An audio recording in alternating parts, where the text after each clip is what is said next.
प्रधानमंत्री ने कड़े शब्दों में निंदा की है। पटना में झांसी की रानी की प्रतिमा का अनावरण करते हुए प्रधानमंत्री ने कहा कि स्त्रियों का सामर्थ्यवान होना बेहद जरूरी है। अकोला के बड़े जमींदार और राष्ट्रीय नेता श्री खांडेराव पाटिल पर 5 अज्ञात लोगों ने हमला बोलकर उनकी आंखें फोड़ दी और दोनों हाथ कोहनी तक तोड़ दिए। श्री पाटिल को स्थानीय राजकीय अस्पताल में भर्ती किया गया है।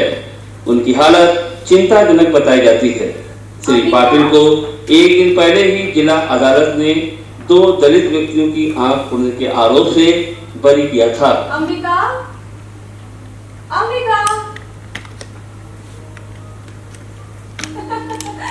पहचाना नहीं क्या तारा भाई? मैं मथुरा। अरे मधु, तुम सच तुम्हारे फैशनेबल लुक की वजह से मैं तो तुम्हें पहचान ही नहीं पाई। आओ बैठो। आज कितने दिनों बाद आ रही हो, कोई पता ठिकाना है तुम्हारा? कहाँ, घर के कामों से फुर्सत ही कहाँ मिलती है। तू तो नौकर तो है अच्छे खासे, अब हमारे जैसा थोड़ी है। नौकर तो सिर्फ तनख्वाह लेने भर के होते हैं, काम तो अपनी को ही करने होते हैं।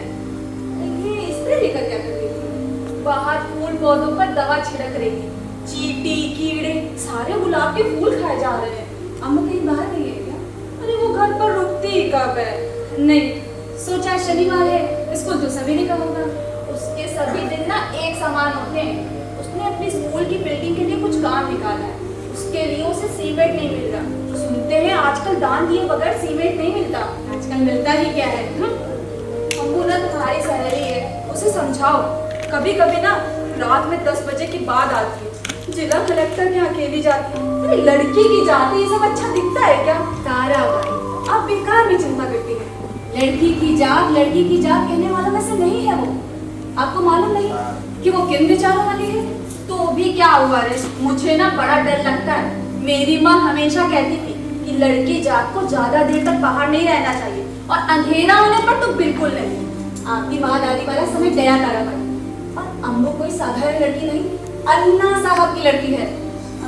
अन्ना कहाँ गए? अरे पूछो मत, राष्ट्रीय शिक्षक होने के बाद तो पूछो ही मत।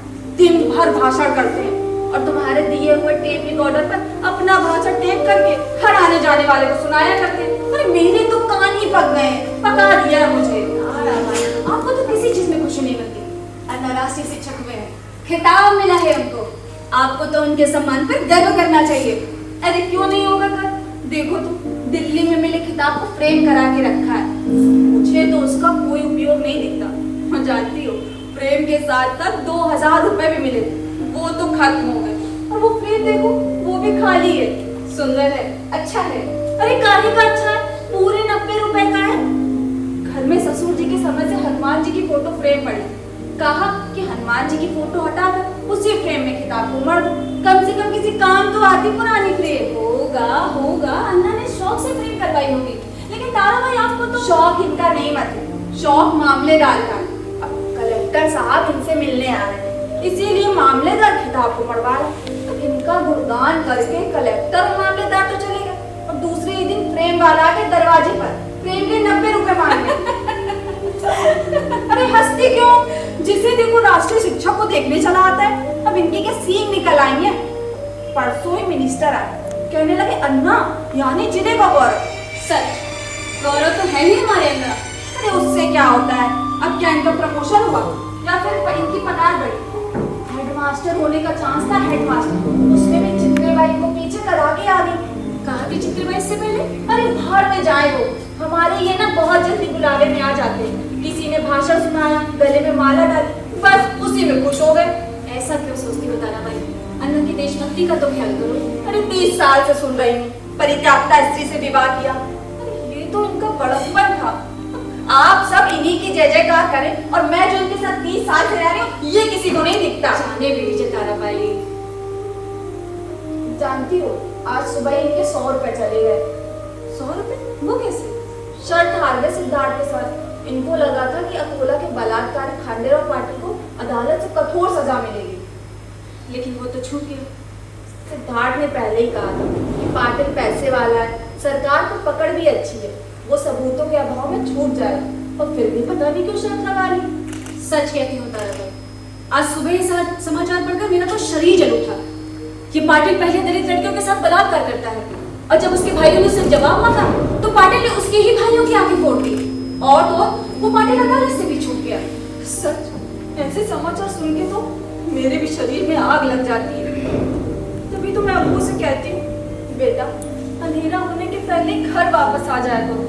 उसके घर आने तक तो मेरी जान ही अटकी रहती है और कुछ कहो तो कहती है मैं लड़का होती तो ऐसा करती वैसा करती।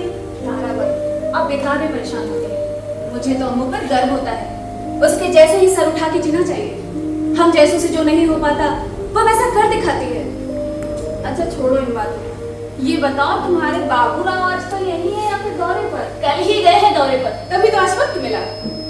जानती हो कुछ दिन पहले बाबूराव तुम्हारे घर जाकर खूब लड़ा।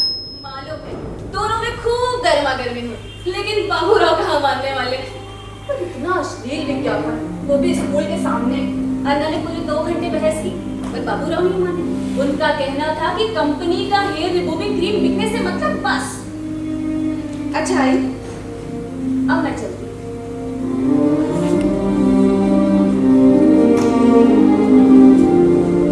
आई हाँ, ये अंकल की रसीद को स्कूल के बिल्डिंग फंड की और ये 1200 रुपए अंबिका को दे दीजिएगा। ठीक है, दे दे। अरे मधु, हाय जी, तुम ना अंबिका की सहेली हो इसीलिए पूछती हूँ। अंबिका ने सिद्धार्थ के साथ कुछ निश्चित किया या ऐसे ही? क्या मतलब ताराबाई? उनका इरादा पक्का है, पर वो तो निचली जाति का है। क्या नीचा और क्या ऊंचा ताराबाई? हम ब्राह्मण, अब इन सब बातों का क्या मतलब है? और फिर इसमें हंसी क्या है? ऐसे लोगों को फटाफट नौकरी मिलती है और फिर प्रमोशन। अरे काहे का प्रमोशन, वो तो कुछ करता नहीं है और कंधे पे झोला लटका के इधर उधर घूमने से गृहस्थी नहीं चलती है। ताराबाई आप भी कमाल करती हैं। सिद्धार्थ एमए है, एमए। मुझे तो कुछ नहीं सूझ रहा। सिद्धार्थ कहता है कि शादी के बाद पिताजी के झोपड़े में रहेंगे, उसके लिए अम्बू तैयार नहीं, और अम्बू कहती है कि यहाँ रहेंगे, उसके लिए सिद्धार्थ तैयार नहीं। मधु, तुम कब आई? अभी थोड़ी देर हो गई, निकल रही हूँ। आज के सम्मान समारोह में तुम्हें भी आना चाहिए था मधु। सॉरी अन्ना, ध्यान ही नहीं रहा। जानती हो समारोह में ऐसी प्रचंड भीड़ थी कि बैठने छोड़ो खड़े रहने की मतलब मूंगी घुसने भर की जगह नहीं थी। अब ये मूंगी कौन? मूंगी वो शक्कर में रहती ना चींटी, उसको बोलते हैं मूंगी। अब ये क्या है? कुछ नहीं, देख रही थी नारियल बचता भी है या नहीं। तुम छोड़ो इन सब बातों को, तुम्हें बताता हूँ। आज के सम्मान समारोह में ऐसी प्रचंड भीड़ थी, ऐसी प्रचंड भीड़ थी कि ब्राह्मण सभा का हॉल खचाखच भरा था। चित्र भाई आई थी? आई थी क्या मतलब? आई थी, उन्होंने भी सम्मान समारोह में भाषण दिया। और आपको क्या दिया? हमें ये शॉल कश्मीरी है। अरे वाह, कश्मीरी शॉल। मतलब सम्मान में मिले इन शॉलों का एक गुण तो होता है, रंग कच्चा, मगर दूसरे कपड़े पर लग जाए तो एकदम पक्का। अरे देखो तो, लेबल निकालना भी भूल गए। 30 रुपए 50 पैसे। तुम रहने दो सब बातों को, तुम्हें तो भावपूर्ण कद करना भी नहीं आता है। अच्छा ऐसा करो, मैं चाय तो पिला दो। लाती। जानती हो आज मेरा भाषण सुनकर लोग भाव विभोर हो गए, इसीलिए भाषण टेप करके लाया हूँ। सुनोगी? नहीं अन्ना, अभी मुझे देर हो रही है, मुझे चलना चाहिए। अरे बस 2 मिनट बैठो तुम 2 मिनट। इस देश में यदि सामाजिक क्रांति लानी है तो गांव-गांव में अन्ना साहब जैसे आदर्श शिक्षक होने चाहिए। ये सुंदरराव चौहान जिला परिषद के अध्यक्ष, अभी आगे आगे मेरा अकोला के खांडेराव पाटिल को अदालत ने सबूतों के अभाव में बरी कर दिया। पिछले कुछ महीनों से ये मामला चर्चा में है। कोर्ट के फैसले पर मुझे कुछ नहीं कहना, पर मूल घटना को याद करें। एक दलित लड़की का खांडेराव ने बलात्कार किया, पूरे गांव को मालूम है, मगर अदालत में कोई सबूत नहीं। उस लड़की के भाई ने पाटिल से कारण पूछा तो पाटिल ने उस लड़के की आंख फोड़ दी। लो चाय लो। लो मधु चाय पियो। मधु अपने बाबूराव से कहो कि उनकी कंपनी ने स्कूल के सामने वाली होर्डिंग 3 दिन के अंदर नहीं उतारी तो मैं गांव भर की स्त्रियों का मोर्चा निकालूंगा। हाँ मत, ऐसे चित्र देखकर ये सब घटनाएं होती हैं। तुम जरा चुप रहोगी? तुम बाबूराव को बताओ कि मोर्चे की औरतें काफी नाराज हैं। उन्होंने होर्डिंग को कोई नुकसान पहुंचाया तो मेरी कोई जिम्मेदारी नहीं होगी। ठीक है ना, मैं उनसे बात करूंगी। आयो, अब मैं चलती। ठीक है।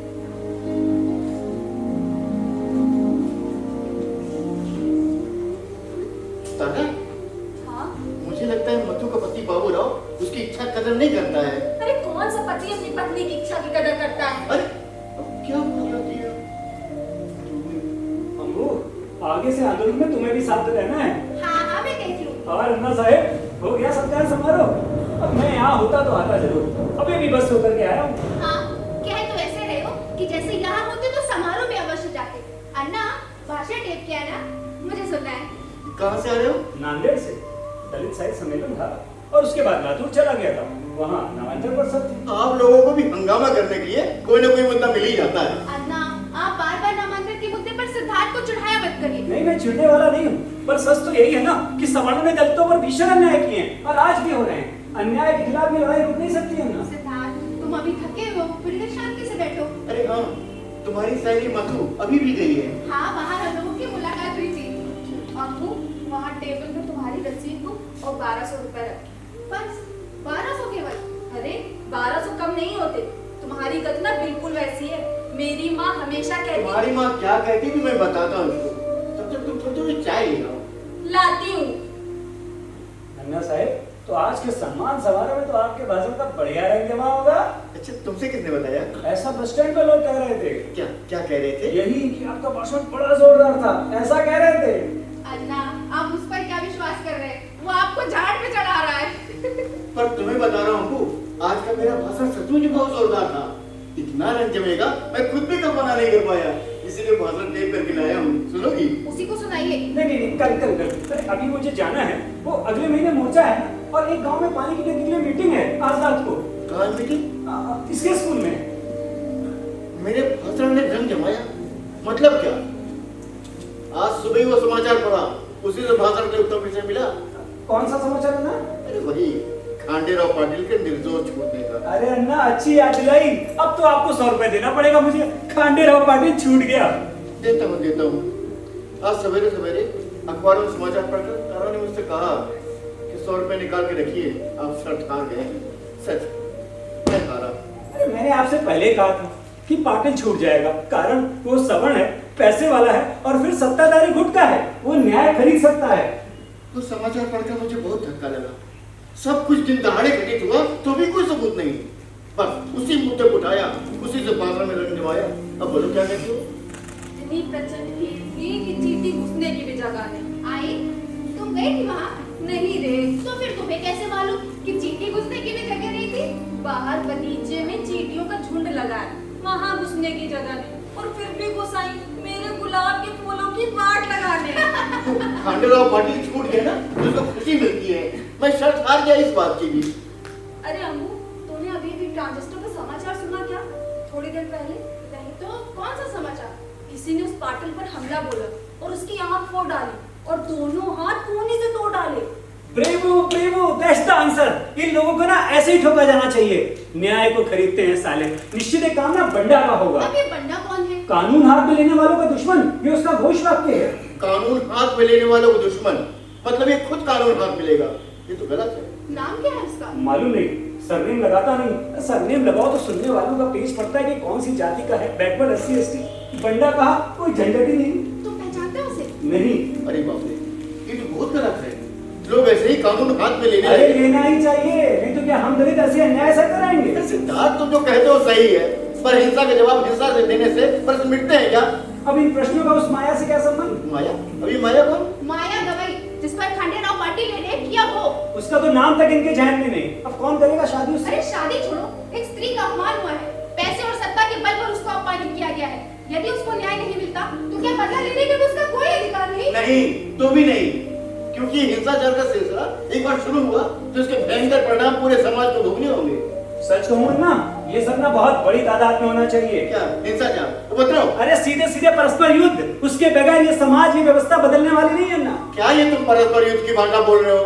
कंधे पर झोला लटका कर घूमने वाले आप लोग आग लगाने के बाद खुद भाग जाते हो। कौन भागता है देख लीजिएगा। क्यों? नामंत्रण के सवाल पर आप लोगों ने पूरा मराठवाड़ा सुलगा दिया, लेकिन मरा कौन? कौन मरा? मरे बेचारे निष्पाप दीन गरीब दलित लोग, और कंधे पर झोला लटका कर घूमने वाले लोग मुंबई पुनः पलायन कर गए। लो चाय। लो चाय पियो। कौन कौन है? पांडु कौन पांडु? डाक बंगले से आया। साहब ने ये चिट्ठी लिखी है।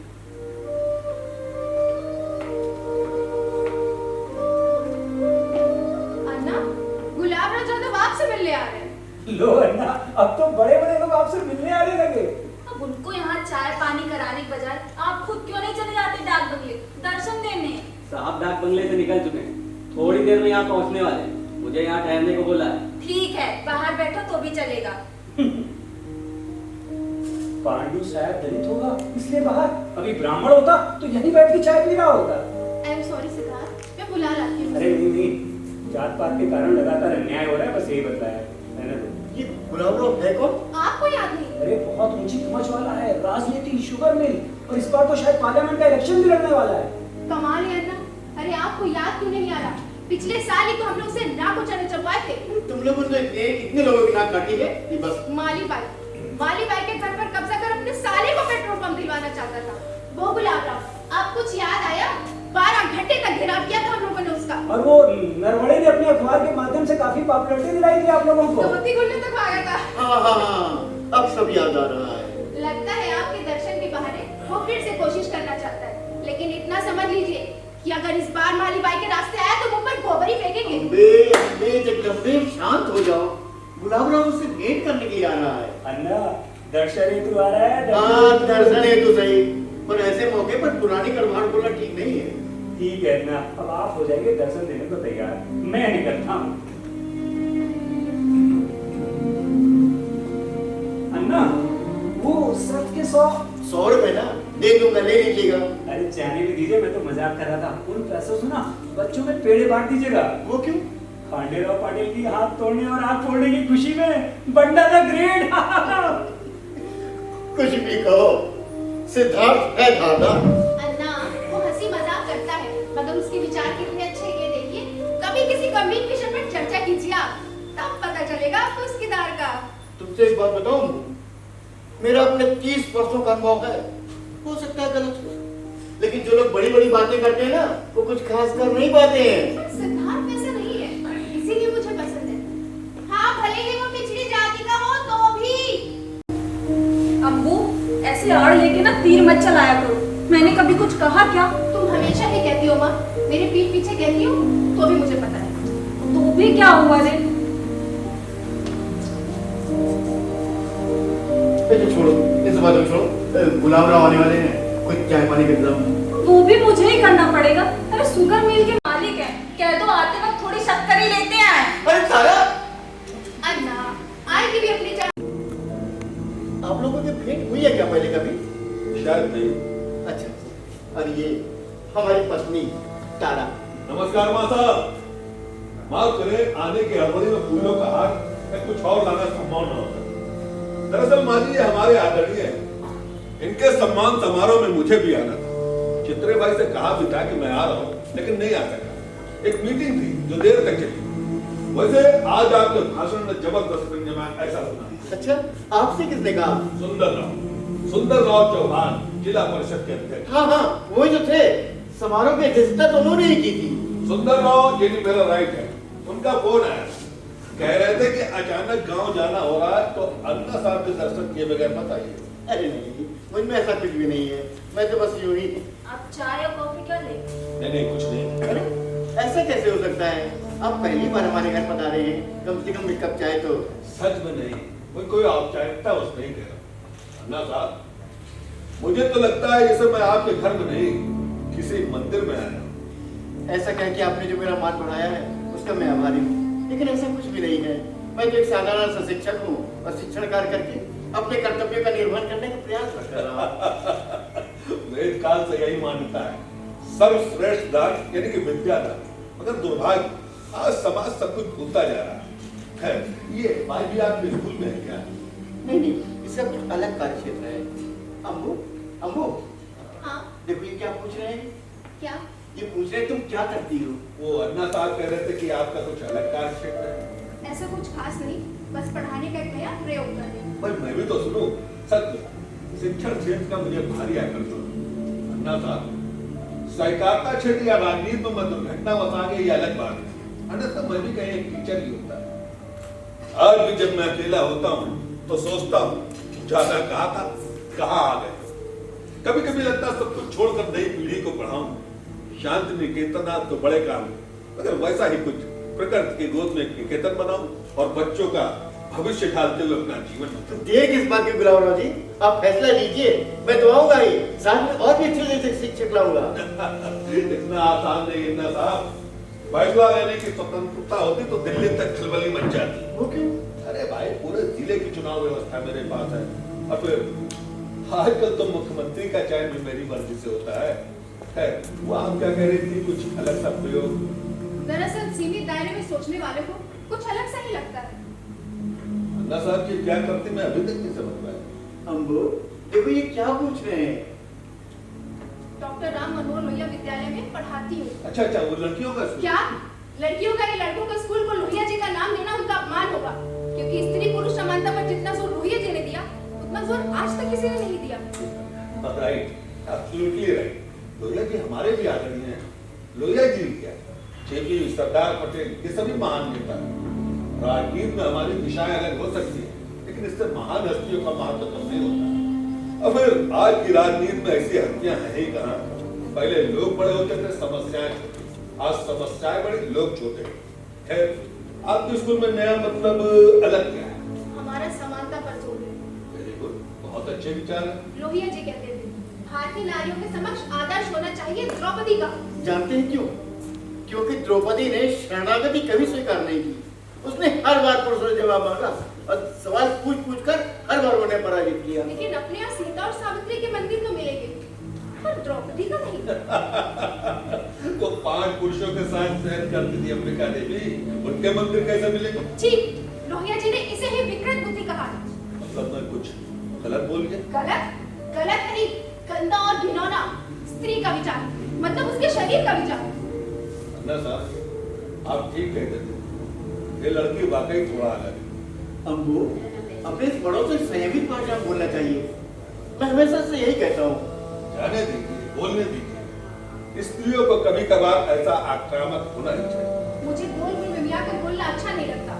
सीधी बात करो तो अपने वजूद का एहसास खुद को भी होता है और सुनने वाले को भी। I think you are right. अन्ना साहब, मैं काफी देर से सोच रहा था कि इनसे कभी मुलाकात तो नहीं हुई, फिर भी लगता है कहीं देखा है। क्या हम पहले कभी मिले हैं? बहुत बुरे, मतलब नहीं मिले, ऐसी स्थिति में मिले हैं। वो पेट्रोल पंप वाला मामला याद है आपको? माली बाई का, हम औरतों ने घेराव किया था आपका। अच्छा अच्छा। भाई अन्ना साहब, कुछ भी कहे, आज की शाम बहुत अच्छी है।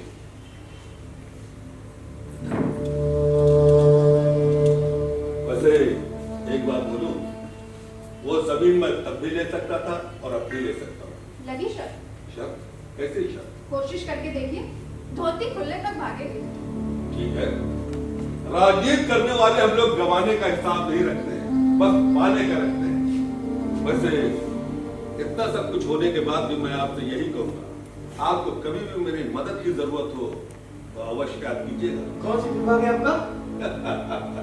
एजुकेशन मंत्री तो बाला साहब देशमुख जी हैं, लेकिन आजकल उनका सारा काम मैं ही देखता हूँ। वो क्या है, बाला साहब आदमी तो अच्छे हैं, लेकिन शिक्षा के मामले में तो फिर शिक्षा मंत्री कैसे? वो पहली लाट के है ना, पीएम को समर्थन देने वाला पहला गुट। आपसे एक निवेदन था, उसको थोड़ा सीमेंट दिलवा दीजिए। इसके स्कूल की इमारत का काम रुक गया है। ठीक है, आप बता दीजिएगा, बोरिया पहुंच जाएगी। आपको लग रहा होगा कि मैं यहाँ आया हूँ पेट्रोल पंप लेने, लेकिन मैं यहाँ डाक बंगले पर उद्योगपतियों की मीटिंग लेने आया हूँ। इस क्षेत्र में 4 कारखाने लगाने की योजना है। वैसे यहाँ से मेरा पार्लियामेंट के चुनाव लड़ने का इरादा है। आपको 8-10 उद्योगपतियों से मिलवा दूंगा, आपकी स्कूल की इमारत के लिए अच्छा खासा डोनेशन मिल जाएगा। मांगने से भला ऐसे कोई देता है क्या? मैं कह रहा हूँ आप क्यों डरते हो? आपको तो बस फॉलो करना है। तो फिर कब मिलो? 21 तारीख को फिर मीटिंग है, शाम 6:30 बजे तक चलेगी। आप तभी आइए गिलास। इतना सब कुछ सुनने के बाद भी इतनी मदद, वाकई ये आपका बड़प्पन है। अन्ना साहब, हम लोगों को जोड़कर चलने वाले लोग हैं, इसके बिना बातचीत होती है क्या? अच्छा चलता हूँ, नमस्कार। नमस्कार। अम्मू, नमस्कार माँ साहब। माँ साहब, कोई काम हो तो मुझे अवश्य याद कीजिएगा। अम्मू, डाक बंगला तो गांव के बाहर है ना, तुम अकेले जाओगी वहाँ? तुम परेशान मत हो माँ। अन्ना को अपने साथ लेके जाना। माँ साहब ठीक कह रही हैं। समय ठीक नहीं चल रहा है ना, इसीलिए ऐसा बोलती है। अरे आप क्यों परेशान होते हैं? मैं अपनी गाड़ी भिजवा दूंगा। उसकी कोई आवश्यकता नहीं, मैं आ जाऊंगी। जरा विषय बदलना चाहूंगा। बोलिए बोलिए। दरअसल हमारे स्कूल के सामने सामने में कौन सा स्कूल है आपका? जी, महात्मा गांधी विद्यालय। अच्छा, हमारी चित्रबाई का स्कूल, उनका यहाँ ट्रांसफर मैंने ही करवाया था। जी, उस स्कूल के सामने एक बड़ी सी अश्लील होर्डिंग लगी है। अच्छा, हमारे तमाम विरोध के बावजूद उसे हटाया नहीं जा रहा है। लेकिन मुझे तो होर्डिंग में कोई बुराई नजर नहीं आती। अन्ना साहब, मुझे तो लगता है अश्लीलता देखने वालों की नजरों में होती है। अजी, विद्यार्थी नहीं, शिक्षक भी उस होर्डिंग का अन्ना साहब, आजकल के लड़के हमारे और आपके जमाने के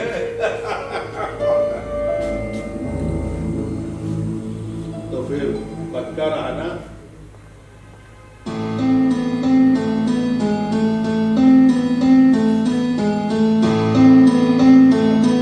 कि आपके जैसे राष्ट्रीय शिक्षक जो आदर्श शिक्षक होते हैं, उनका इस देश में एक महत्वपूर्ण स्थान है। मैं समझता हूं कि आप सभी शिक्षकों के हाथों इस महान देश का भविष्य सुरक्षित है। क्या अन्ना साहब, अपना ही भाषण सुन रहे हैं? नहीं नहीं बाबा, ये अपने राष्ट्रपति जी का भाषण है। हमें राष्ट्रीय खिताब देते समय बोले थे, सुनोगे? अरे नहीं नहीं, इन लोगों के झूठे भाषण सुन के ना मेरे तो कान पक गए हैं। और इस भाषण में दम है। आज वो राष्ट्रपति हैं, पर पहले वो भी एक शिक्षक थे। क्या अन्ना साहब, आप पुराने लोगों का क्या है? मूल, मानवता, संस्कृति, परंपरा जैसे शब्द कान में पड़ते हैं और आप लोग खामखाम खुशफहमी में आ जाते हैं। अजी, उच्च वर्णीय और पैसे वालों के शाब्दिक खेल है ये, और ऐसे दिखावटी और बड़बोले की मूल समस्या में हाथ डालने की जरूरत ही नहीं। जाने भी दीजिए। अमेरिका कहीं गई है क्या? हाँ, घंटा भर पहले बाहर गई थी, अब आती होगी। सिद्धार्थ, तुम्हारे पास थोड़ा समय है या जल्दी में होगी? थोड़ा समय है ना, क्यों कुछ विशेष? नहीं, कुछ विशेष नहीं। मैं लड़की का बाप हूँ ना। क्या अन्ना, दहेज दे रहे हैं? दहेज? मैं पूछ रहा हूँ, तुम दोनों शादी कब कर रहे हो? अजी देखते हैं, अब हम सवर्णों की तरह झकझो मनुआ नहीं कर सकते ना। अरे, अब ये क्या बात हुई? एक तरफ तो सवर्णों से चिढ़ना और दूसरी तरफ उनकी लड़कियों के साथ। मुझे लगा ही था कि शायद तुम आए हो। वो कैसे? अरे कमरे में इतनी गर्मी जो है। क्या है, आप भी ना। अब ये आए तो तुम चाय तो पिलाओ। लाती हूँ। ये आए तो उन्हें बताओ। क्या? समधी जी बार बार आते हैं और 150 रुपए मांगते हैं। जाने भी दो। मेरे पिताजी आए थे, शराब के लिए पैसे मांग रहे थे। अब किया भी क्या जा सकता है? इसका इलाज ही क्या है? क्या करूँ ना, माँ बाप है ना, तो साथ रहते बनता है ना छोड़ते। और मेरी माँ तो कहती कि बामन की लड़की घर नहीं आनी चाहिए। अगर हम पीढ़ियों से दबाए नहीं जाते तो क्या अन्ना इस तरह के प्रश्न उठते? लेकिन हमारी बेटी का क्या होगा फिर? वो आप उस पर छोड़िए। ओह, तुम कब आए? हो गई थोड़ी देर, तुम कहाँ गई थी? स्कूल से पाई ले गई। गुलाब राव यादव से मिलने जाना है।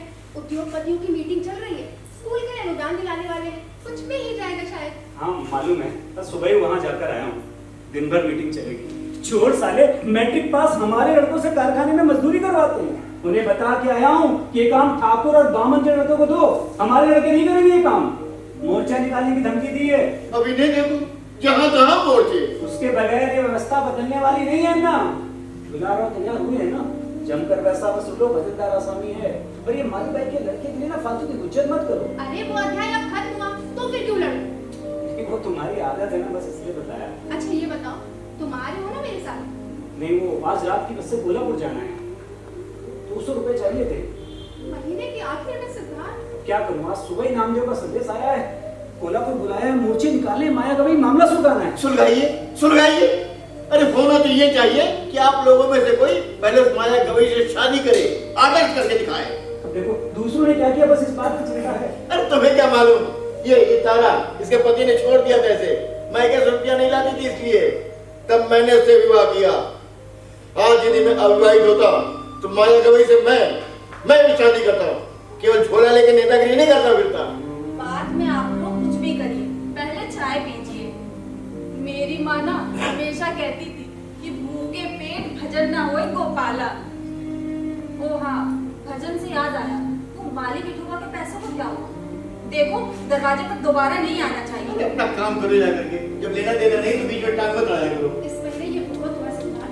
क्या करूं अंबिका, पिछले 2 महीने से ना दौरे बहुत हो रहे हैं। वैसे कब तक चलेगा? चलेगा माँ, तुम परेशान मत हो।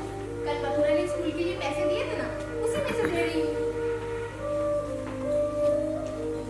थोड़े समय के लिए। इसीलिए कहता हूँ ना, क्रांति बहुत कठिन काम है। और कठिन काम में ना हाथ नहीं डालना चाहिए। सीधा साधा जीवन जीने वाले क्रांति के बारे में सोच भी नहीं सकते ना।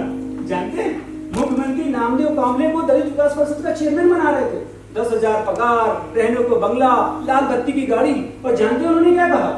थूकता हूँ इन सब पर।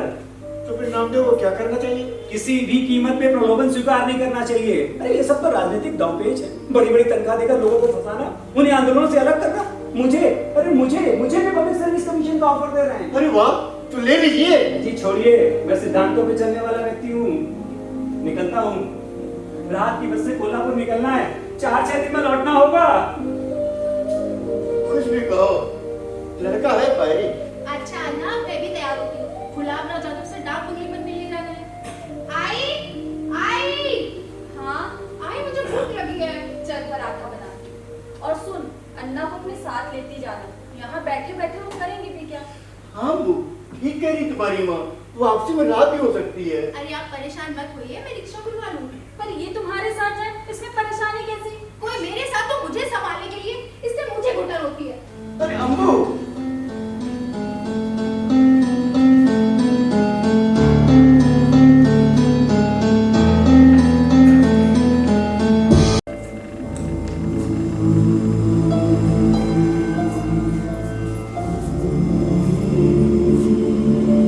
मैं जाती हूँ।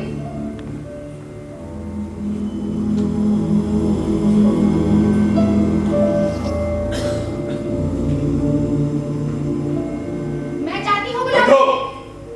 नहीं, तुमसे नहीं कह रहा हूँ।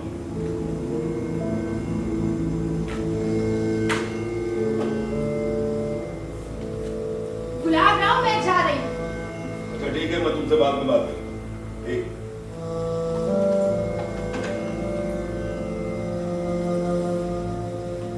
हाँ तो अंबिका देवी, ऐसे भी क्या जल्दी है? बैठो। अभी तो आखिर किस लिए रुकूं? यहाँ तो एक भी उद्योगपति नजर नहीं आ रहा। अच्छा, मीटिंग अचानक 2 बजे खत्म हो तो गई। आप मुझे सूचित कर सकते थे। मैंने सोचा कुछ और मुद्दों पर बात हो सकती है, लेकिन मुझे किसी अन्य मुद्दे पर कोई बात नहीं करनी। पर मुझे करनी है। बैठ जाओ। माली भाई को समझाओ, 4.25 लाख दूंगा कंपनसेशन। कुछ तुम्हें भी दे दूंगा, लेकिन पहले पेट्रोल पंप मेरे कब्जे में, तभी दान करता हूँ सब दुकान भी। तो विश्वास रखो, मैं बात कर पक्का हूँ। प्लीज माली भाई का मुद्दा मेरे सामने मत उठाइए। वो अध्याय अब खत्म हो चुका है। नहीं नहीं नहीं नहीं अंबिका देवी, अभी कहाँ खत्म हुआ है। तो इसके लिए कल आप मेरे घर आ सकते हैं, पर अब मैं यहाँ नहीं रुक सकती। एक बात बोलूं, आपने मेरा घेराव किया था, मैं भी तो कर सकता हूँ। बहुत महंगा पड़ेगा। नरवड़ी जी से कहकर सब कुछ अखबार में निकलवा दूंगी। जहाँ भी जाओगे पीछा नहीं छोड़ेंगे। भागते भागते धरती भी कम पड़ जाएगी। ये क्या कर रहे हो? हम लोग अंदर वाले कमरे में बैठ कर बात करते हैं। कदापि नहीं। सीधी तरीके से दरवाजा खोलो, नहीं तो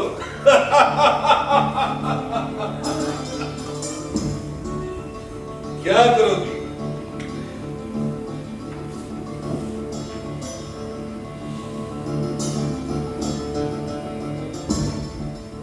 लो, थोड़ी बिस्किट। गुलाबराव, मैं कहती हूँ दरवाजा खोलो।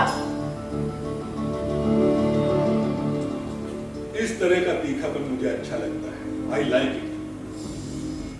तुम्हारे हिसाब से स्त्री और पुरुष समान है, इसलिए पूछता हूं। समझो इसी क्षण तुम्हारा तीर चुंबन में हुआ तो कान के नीचे की जोर लगूंगी ना, जिंदगी भर याद रखोगे। अन्ना साहब ठीक कहते थे, तुम वाकई थोड़ा अलग हो। चित्रबाई तो रोने लगी। मैं रोने वाली नहीं, दूसरों को रुला देने वाली। कहो तो भी बताओ। भाई वाह, वाकई वाकई तुम बहुत बहादुर हो। गुलाबराव, मैं कहती हूँ दरवाजा खोलो, नहीं तो मैं चिल्लाऊंगी। डाक बिरला बस्ती से बहुत अंग्रेजों ने बनवाया। सचमुच कितने चतुर थे ये लोग। चिल्लाने से कोई फायदा नहीं है। चलो, आप कहना क्या चाहते हैं? अरे अभी भी नहीं समझी तो वो बेकार में गुस्सा मत करो। बस थोड़ा सा एंजॉय, तो तुम अपने रास्ते और हम अपने रास्ते, और इसमें तुम्हारा कुछ नुकसान नहीं होगा। हाँ, फायदा अवश्य होगा। चित्रबाई का कल्याण मैंने ही किया था। अगर उसे पता चल जाता कि मैं यहाँ डाक बंगले में हूँ तो अपने आप यहाँ, लेकिन अब वो थोड़ा ढल चुकी है। मेरा मतलब जवान नहीं रही। और तू अपने आप को जवान समझता है? तू जवान, कि तू तड़ाक की भाषा तुम्हारे जवान से अच्छी लगती है, लेकिन मैं जवान हूं या नहीं चलकर देख तो एक बार। चित्रबाई तो शादी के लिए भी तैयार। तुम कहो तो तुमसे भी शादी और तुझसे? अरे तेरे जैसे लोगों पर तो थूकूंगी नहीं मैं। जंगली हो तुम। तुम्हें क्या लगता है सत्ता और संपत्ति के जोर पर तुम किसी को भी झुका सकते हो? लेकिन याद रहे गुलाबराव, मैं झुकने वाली नहीं। साली लेक्चर बाजी, शिक्षा और संस्कृति की बात करती हो। अम्बो, घर चलो, देर हो गई। अन्ना, इसने मुझे क्या करने लगा? गुलाबराव, गुलाबराव, गुलाबराव, छोड़ो उसे, छोड़ो, वरना दरवाजा तोड़ देंगे। मैं के पुलिस को रूट दे। मास्टर, यहाँ पर 5 ताला आने लगी है। भागो, छिपा। हाथ बाहर के बाहर निकाल दो कुत्ते को। अम्बो, मैं पुलिस को सूचना देता हूँ।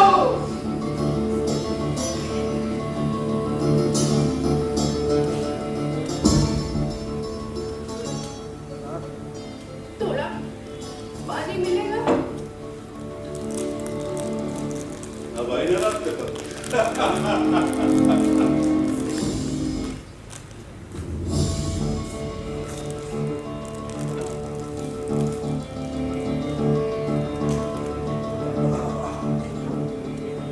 सोने से पहले ही पानी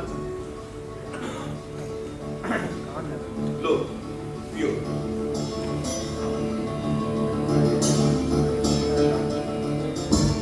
वैसे भी ये सब कुछ शांति से होता भी सुख मिलता है।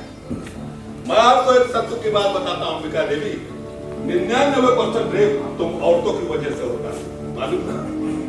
पुरुष जैसा कहे औरत वैसा कर दी जाए तो फिर रेप कैसा? और ये अखबार वाले, इन्हें तो बस खबर चाहिए हम नेताओं का चरित्र हनन करने के लिए। दरअसल इससे इन्हीं का फायदा होता है, अखबार का सर्कुलेशन बढ़ता है ना। पर इस तरह की जबरदस्ती क्या है? ठीक है, ये तो पुरुषों का हक है देवी। ऐसा कौन कहता है? मैं कहता हूँ। एक बात बोलूं? बोलो बोलो, लेकिन जरा जल्दी। तुम टीचर लोग घंटा बजने तक बोलते ही रहे हो। खंडेराव पाटिल की मिसाल लीजिए, सत्ता और संपत्ति के नशे में चूर छुट्टा सांड की तरह घूम रहा है। उसके जैसे लोग पुलिस के संरक्षक, इसलिए पुलिस वाले भी वैसे ही आचरण करने लगे हैं। दोनों एक दूसरे को संरक्षण देने लगे। आखिर ऐसा कब तक चलेगा? एक लड़की का जीवन बर्बाद करके आपको कौन सा सुख मिलता है? कौन सा? बस बस बस, क्लास है 2 बार। बेडरूम उस तरफ है, चलो। मैं कहती दूर हटो। अरे चलो री। साली, तेरी इतनी हिम्मत। मानो, शिवा, बांध दे साली को। मैं कहती दूर हटो। छोड़ना नहीं मुझे। मैं कहती दूर हटो। छोड़ो मुझे। छोड़ो। अगर तुम्हें कपड़ा छू सकते हैं, हमारे क्या? मैं भगवान कपड़ा छूलोगे, गाड़ी तो अपने का मुंह बंद कर इसका ले जाओ अंदर। हेलो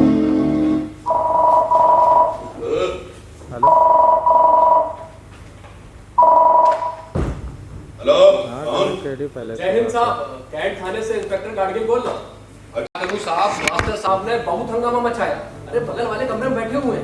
इतनी सी बात के लिए तूने मुझे नींद से जगा दिया। क्या किया जाए साहब, अब थोड़ी बहुत ड्यूटी तो देखिए कभी कदार करनी पड़ती है। तो आप तो अच्छे समझते ही है ना। अच्छा एक बात पूछूं आपसे, बुरा तो नहीं मानेंगे? चल पूछ ले जल्दी से। मास्टर साहब का कहना है कि उनकी बेटी अंबिका देवी डाक बंगले गई थी और आपने उसको वहाँ जबरन कैद कर दिया। दिमाग खराब होगी कहते ना। अंबिका देवी वो यहाँ किस लिए होगी?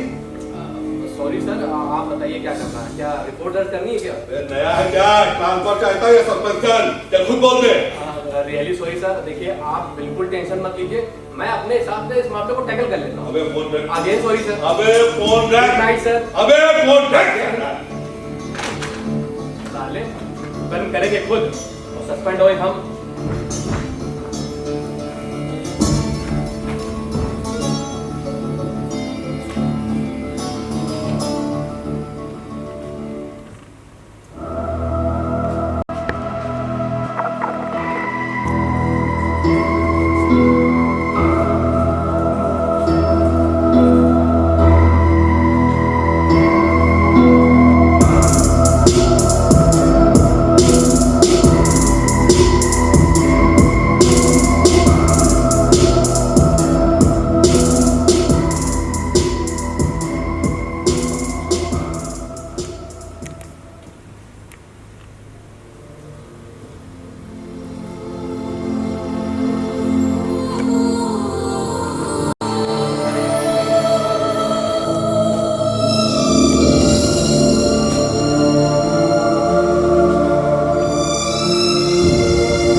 ये आकाशवाणी है। अब आप शिव शंकर जोशी से समाचार सुनिए। आज के प्रमुख समाचार। राष्ट्रपति ने आज आह्वान करते हुए कहा कि भारतीय नारियों को समाज के सामने सांस्कृतिक आदर्श रखते हुए परिवर्तन लाना चाहिए। उन्होंने कहा कि हिंसक मार्ग किसी समस्या का समाधान नहीं है, शांतिपूर्ण ढंग से ही समस्याएं सुलझाई जा सकती हैं। वहीं एक कार्यक्रम में प्रदेश के मुख्यमंत्री बाबा साहब ने कहा कि अकोला में प्रख्यात राजनेता श्री खांडेराव पाटिल के हाथ तोड़ दें और आंखें फोड़ने वाले का सुराग देने वाले व्यक्ति को 10,000 रुपए का नकद इनाम दिया जाएगा। अब समाचार विस्तार से।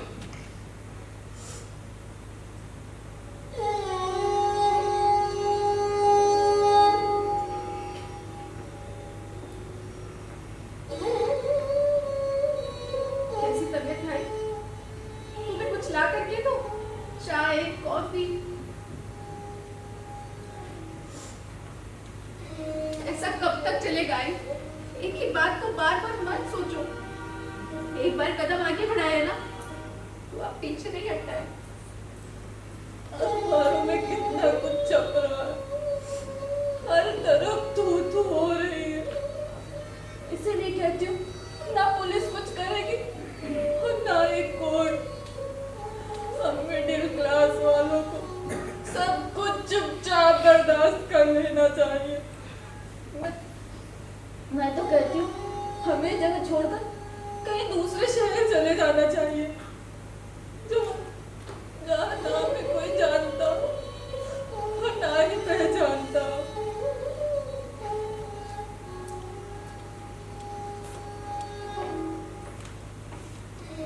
मिले कोई वकील? हाँ मिले, कहने लगे बहुत टेढ़ा मामला है। मतलब? अपने वकील ने तीनों के खिलाफ केस दाखिल किया है। गुलाब राम और उनके दोनों मददगार पांडु गणपत ने एक गुनाह कबूल किया। मगर पांडु गुनहगार नहीं है। क्या करें जब पुलिस प्रशासन सत्ता सब कुछ गुलाब राम जैसे लोगों के हाथों में हो तो कुछ भी असंभव नहीं। पुलिस का कहना है उस हड़ताल मामले में पांडु गणपत ही था। उद्योगपतियों की मीटिंग खत्म होने के बाद गुलाब राव अपने साथी शिवा के साथ अपने खेतों की ओर चले गए थे। रात में 12 बजे वापस लौटे हैं। मगर आपने तो उसे देखा था ना जब आप पुलिस चौकी गए थे, तब इंस्पेक्टर कारगिल ने गुलाब राव से फोन पर बातचीत भी की थी। मगर अब इंस्पेक्टर गार्ड झूठ बोल रहे हैं। उनका कहना है कि मैं उस रात पुलिस चौकी गया ही नहीं, अपनी लिखित कंप्लेंट दूसरे हिस्से में दी है। आदमी इतना झूठ भी बोल सकता है? इस झूठी दुनिया में सच को पूछने वाला ही कौन है? अपने वकील ने पुलिस रिपोर्ट के बारे में बताया। हम दोनों शुक्रवार की सुबह मेडिकल सर्टिफिकेट लेकर पुलिस चौकी पहुंचे। मेडिकल सर्टिफिकेट मेरे होने की पुष्टि थी। डाक बंगले में घटना घटी, ऐसी शिकायत भी पुलिस ने दर्ज की।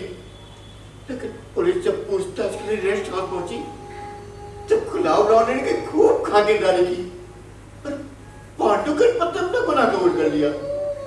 ये पांडु ने नहीं, गुलाब राव ने किया है। इसे कोर्ट में साबित कैसे करेंगे? कैसे? मैं तो कहती हूँ हम लोग ये जगह छोड़कर कहीं दूसरी जगह चले जाते हैं। और वकील की फीस कितनी? 1000 रुपए। 1000 रुपए लाने कहा है तुम्हारे पास? न्याय पाना भी कितना कठिन है। यानी पहले अन्याय सहन करना और फिर न्याय पाने के लिए ये सब करना। इसीलिए आम आदमी अन्याय बर्दाश्त कर चुपचाप बैठ जाता है। मेरी मानो हम कहीं और चले जाते हैं। हम कहीं नहीं जाएंगे।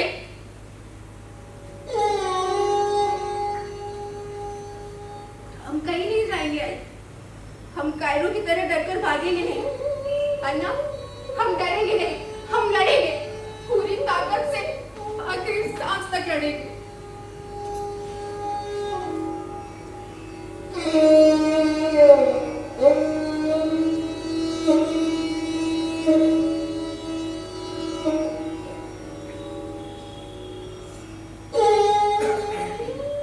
कैसी तबीयत है? जीने की इच्छा नहीं होती मत्तू। ये क्या कर रही हैं आप? बाहर बगीचे में समय बिताइए। गुलाब के सारे पेड़ मुरझा रहे हैं। उन गुलाब के फूलों का नाम मत लो।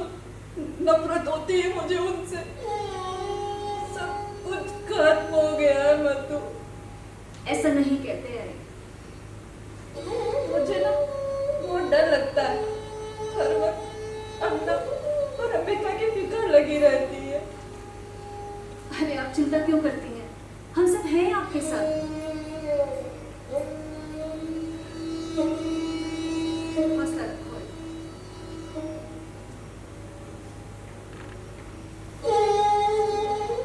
आज सो है और जमा करेंगे। तुम पैसों की चिंता बिल्कुल मत करना। अल्लाह को दे दो।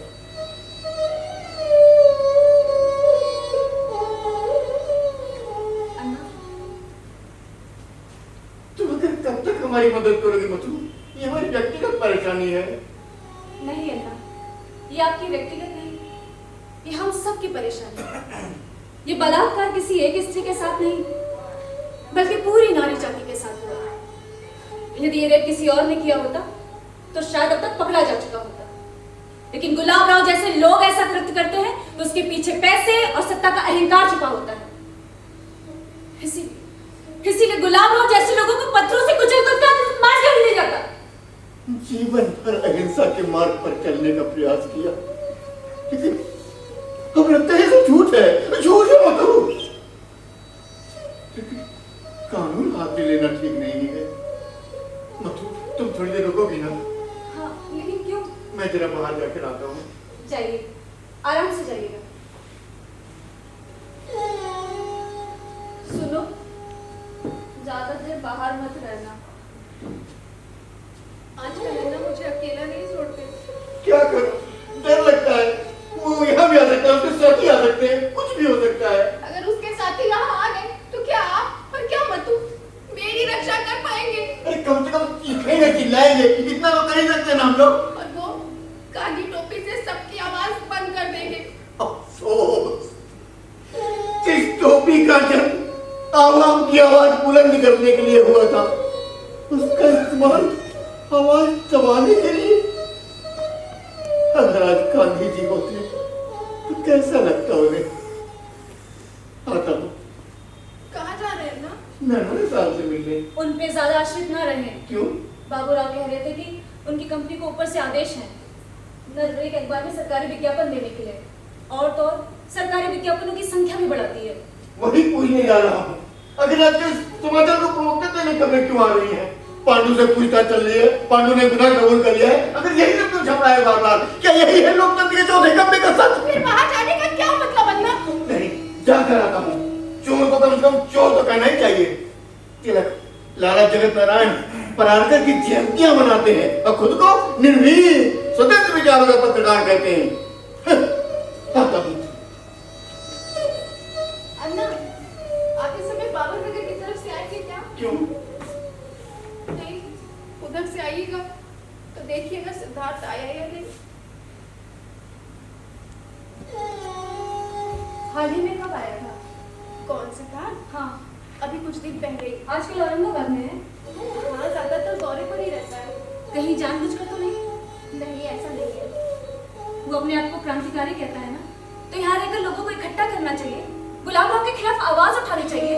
ऐसा क्यों नहीं करता वो? मोर्चा निकाला ना उसने। शुरुआत में अच्छा था, प्रदर्शन करने वालों ने विज्ञापन की होर्डिंग तोड़ डाली थी।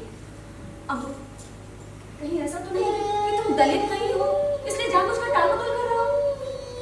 शायद नहीं, हो सकता है उसे वाकई समय न मिल पा रहा हो।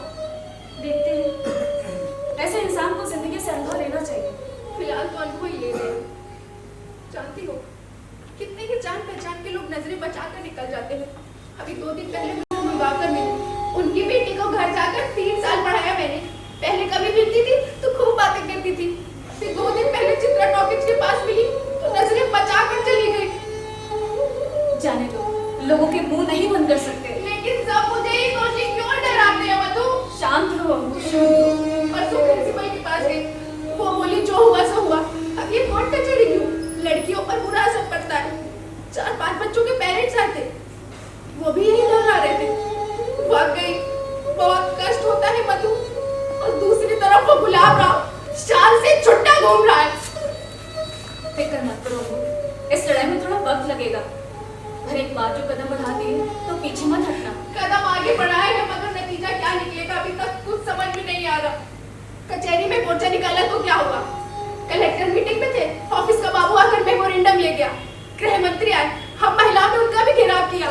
तो क्या हुआ? वो भी हमारी तरफ भूखी नजरों से देख रहे थे। लो, तुम्हारे सेनापति आ गए, अब लड़ो इनसे। मैं चलती हूँ। बेटा क्या कहते हैं?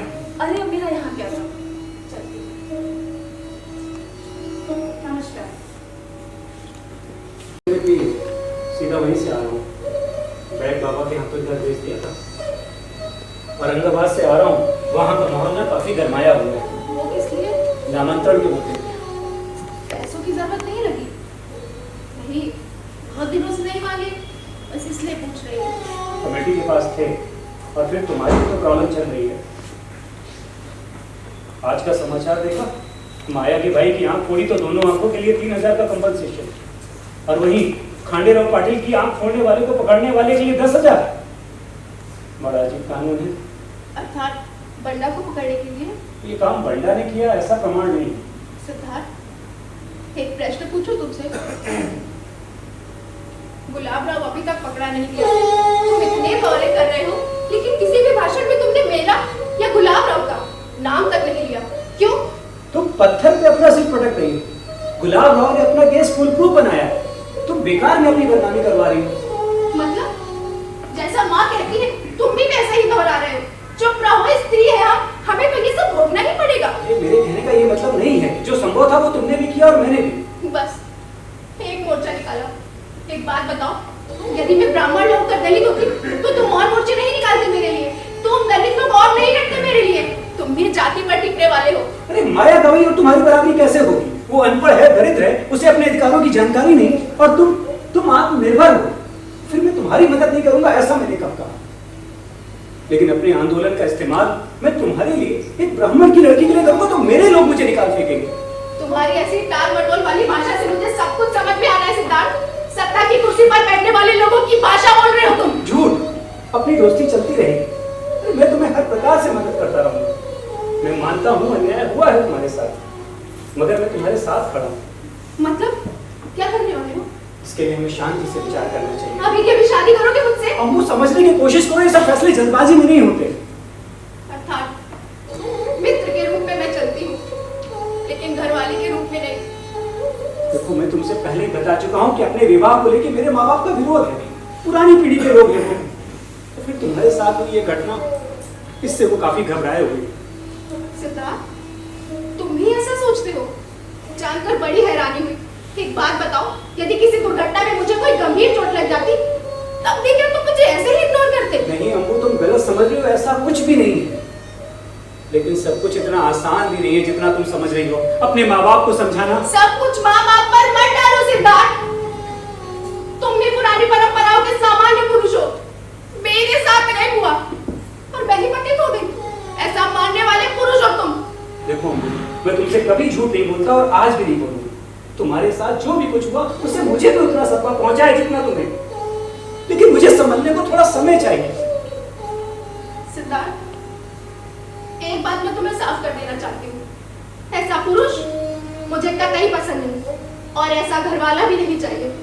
और पति के बिना जीवन नहीं चलता, ऐसा मानने वाली भी मैं नहीं। देखो अम्बू, इसके बारे में हम बाद में विचार करते हैं। मेरे ख्याल से इस समय तो शादीपूर्ण विचार नहीं हो सकता। उसकी कोई जरूरत नहीं।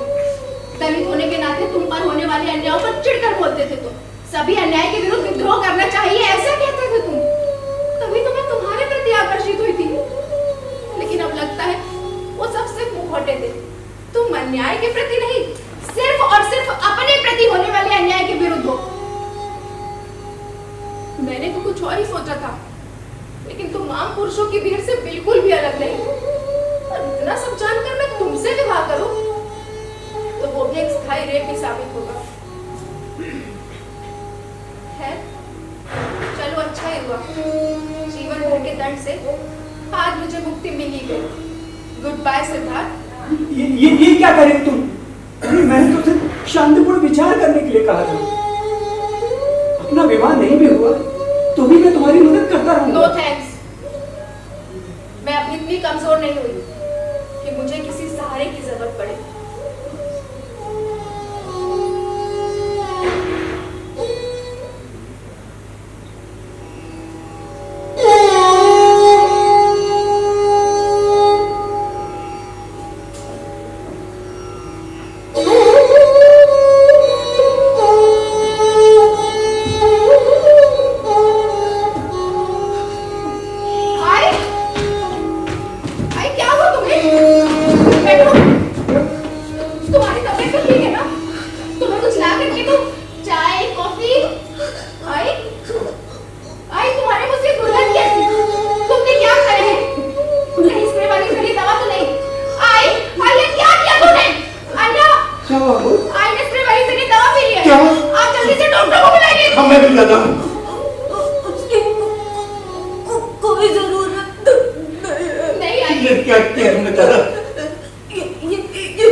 कि महिलाओं को घर की चार दीवारी से बाहर निकलना चाहिए, घर परिवार की जिम्मेदारी के साथ साथ आगे बढ़ना चाहिए, लेकिन घर के बाहर गुलाब राव जैसे भेड़िए घात लगाए बैठे हैं।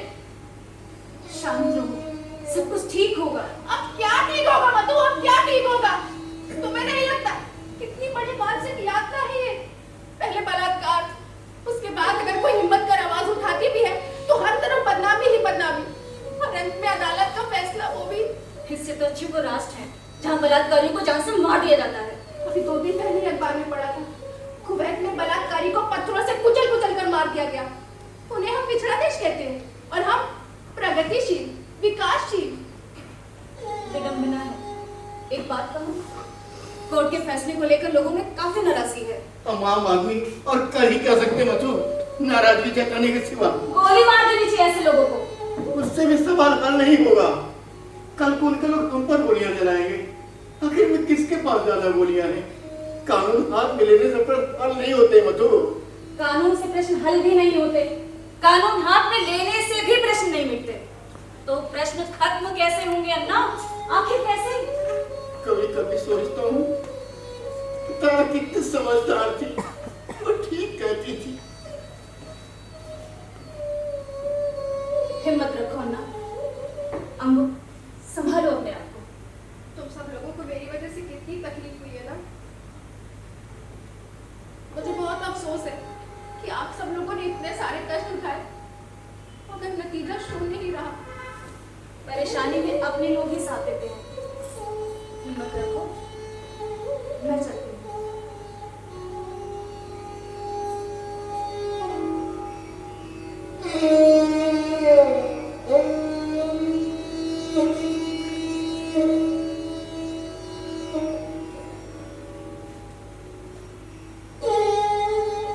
जानती हो अपने अखबार में नरवणे ने क्या लिखा है?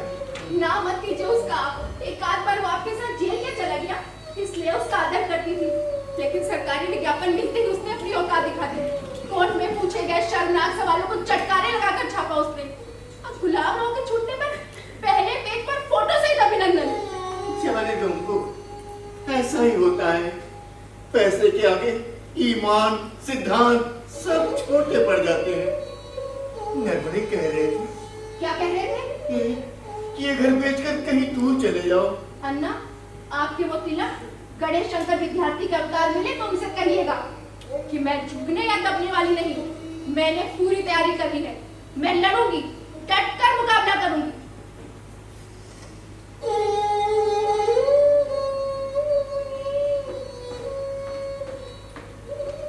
अन्ना, आप घबरा रहे हैं?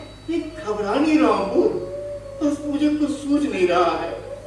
मेरा सारा जीवन सब राजनीति में बीता, और आजकल की गुंडागर्दी की राजनीति, इसका मुझे तनिक अनुभव नहीं है। समझ में नहीं आता इससे कैसे निपटा जाए। नमस्कार नमस्कार।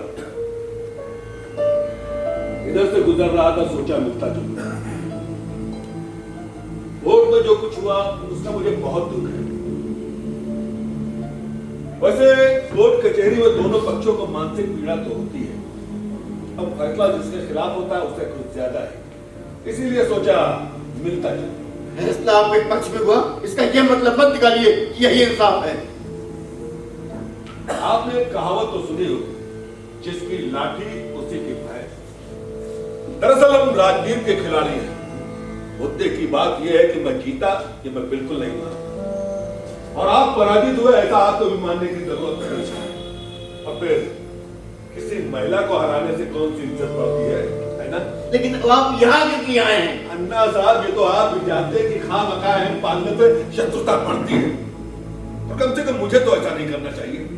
देखिए, हम लोग राजनीतिक हैं, हमारे भी सुख दुख होते हैं। आप लोगों ने कितना हल्ला गुल्ला मचाया, मेरी और मेरी पार्टी की कितनी बदनामी की। लोगों ने तो मेरा पूरा राजनीतिक कैरियर खत्म करने की कोशिश की। जानते हैं मुझे दिल्ली के कितने चक्कर लगाने पड़े, लेकिन बाद में हाईकमान ने माना ये सब मेरे चरित्र हनन का प्रयास है। अब मुझे इलेक्शन में टिकट मिल गया, मेरी तरफ से विवाद कर बना। मैं आपसे शत्रुता क्यों रखूं, आप भी बताइए। तो क्या आप यही सब बनाने यहाँ आए? हाँ, और आप सबसे माफी मांगने की। अरे भाई, आप खड़े क्यों, बैठे कि नहीं? क्या भाई देखिए, उस बात के लिए मैं फिर से क्षमा मांगता हूँ। मुझे मेरी बेटी को बर्बाद करने के बाद आप क्षमा मांग रहे हो? आप कोर्ट न जाते तो ये रामायण ही ना होती। आपने रामायण का जिक्र किया, इसलिए बताता हूँ कि रावण ने सीता का हरण किया था, लेकिन उसके उसकी बात को आप बार बार क्यों दोहरा रहे हैं? मैं माफी मांग तो चुका हूँ, लीजिए फिर मांग लेता हूँ। भाई उस दिन मुझसे बहुत बड़ी भूल हो गई। दरअसल मेरे स्वभाव में विरोध का कोई स्थान नहीं। दुख देकर काम कराना मेरी आदत है। विरोध करने में मुझे बहुत गुस्सा आता है, बल्कि यूं कहे कि मेरा माथा फटने लगता है।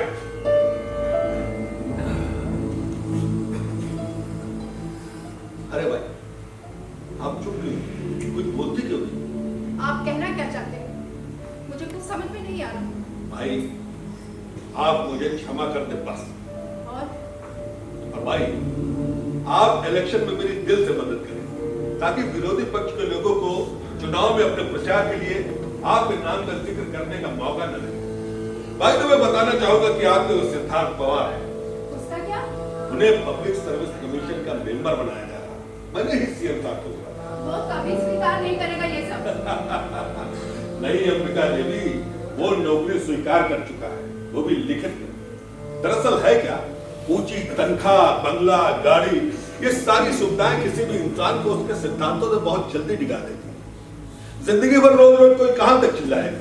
मैंने उसे समझाया, स्वीकार कर लो, आप अपने लड़कों को नौकरी दो और उनका कल्याण करो। समझदार है, बहुत जल्दी समझ गया। Now coming back to the point, उस दिन मुझसे बहुत बड़ी चूक हो गई। हालांकि होनी नहीं चाहिए थी, और चुनाव के वक्त तो बिल्कुल भी नहीं, लेकिन क्या करें, हो गई। गुलाब राव, क्या आपको ऐसा नहीं लगता कि आप जैसे लोगों का पार्लियामेंट में होना मतलब लोकतंत्र के लिए बहुत ही शर्मनाक? पार्लियामेंट के बारे में कुछ जानती भी हो? ये जो कटाक्ष की भाषा तुम बोल रहे हो मैं समझता हूँ, लेकिन आपके कष्ट को भी मैं समझता हूँ। इसीलिए मैं कहता हूँ कि हम बातचीत से इस समस्या का समाधान निकालेंगे, जिसके लिए आज शाम को आपको डाक बंगले पर आने का निमंत्रण देने आया। असंभव, वो आएंगे आपने सोच भी कैसे लिया? आप आएंगे क्या? मैंने ये तो नहीं पूछा। आप आ रही है कह रहा हूं मैं कह रहा हूँ वो बात नहीं आएगी। अरे तो आप भी आ जाइएगा, दोबारा ऐसी चूक नहीं होगी, आई प्रॉमिस। असंभव, नामुमकिन। डाक बंगले पर आना मुमकिन नहीं, या इलेक्शन में मदद करना? दोनों ही नामुमकिन। भाई अन्ना साहब इस वक्त बहुत गुस्से में, लेकिन आप समझने की कोशिश कीजिए। देखिए आपका स्कूल स्थायी होगा, ऊपर की मंजिलें बढ़ेंगी और सब कुछ समाप्त हो जाए तो भी नामुमकिन। यीशु ने अपने शिष्यों से कहा था, तुम संसार का नमक हो। यदि नमक ही अपना खारापन छोड़ दे तो नमक को खारा कैसे करे? कैसे? आपने प्रभु यीशु का उदाहरण दिया, इसलिए एक बात बताता हूँ। हालांकि बात मुझे अप्रिय लगती है, फिर भी बताता हूँ। एक शहर है अमलनेर, कभी मौका लगे तो होकर आइएगा वहां। वहां की एक नर्स चारुलता पांडे मुझसे टक्कर लेने चली थी। क्या हुआ उसका? गुंडों ने दिन दहाड़े बीच चौक पर उसे निर्वस्त कर दिया। बहुत बुरा हुआ। कब, कहां, क्या हो जाए कुछ नहीं कहा जा सकता। अभी तक मैं नर्वस बात कर रहा था, लेकिन बता देता हूँ कि अगर अंबिका के साथ ऐसा कुछ हुआ तो मैं हमारे अनशन पर बैठ जाऊंगा। अनशन पर बैठने वालों के नखरे उठाने वाले 1947 में इंग्लैंड चले गए। अब अगर अनशन पर बैठे तो कहां बैठे थे? लोगों को तो छोड़ो, तुम्हें खुद पता नहीं चलेगा। मैं प्रधानमंत्री के बंगले के सामने आंदोलन कर लूंगा। वहां भी हमारे जैसे ही लोग रहते हैं।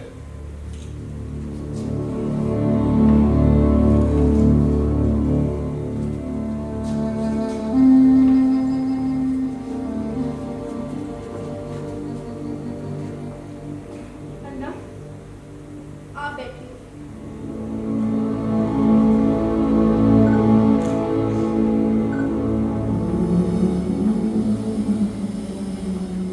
गुलाब राव, मैं आऊंगी, अवश्य आऊंगी। Very good. पहले कहा होता तो कितना अच्छा होता। I am very grateful to you. वैसे कब आ रही है? अन्ना आपको सूचित कर देगी। मैं आपका बहुत बहुत आभारी हूँ पिता जी। अन्ना साहब, मौका लगे तो आप भी आइएगा, मुझे बहुत खुशी होगी। अच्छा चलता हूँ।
अरे भाई आज आप अचानक आपको तो कल आना था। स्कूल का काम जल्दी खत्म हो गया, शाम का समय, सोचा आप डाकोरिया पर ही हो। हाँ बैठो। आपके जाने के बाद अन्ना और मैंने बहुत विचार किया। अच्छा क्या लोगे, ठंडा या गरम? तो बैठो ना। विचार किया कि यदि आपने माफी मांग ली है तो फिर विवाद कैसा? वाकई वाकई आप बहुत समझदार। You are absolutely right. सबको आपके जैसा होना चाहिए। जैसे कोर्ट में आपको जो कष्ट हुआ उसका मुझे बहुत ही केवल कष्ट ही नहीं, ना झेल पाने वाले खर्च भी। मेरी कुछ सहेलियों ने मेरी बहुत मदद की। I know. अंबिका जी, अब आपको परेशान होने की जरूरत नहीं। मैंने आपकी सहायता के लिए एक योजना बनाई। कैसी योजना?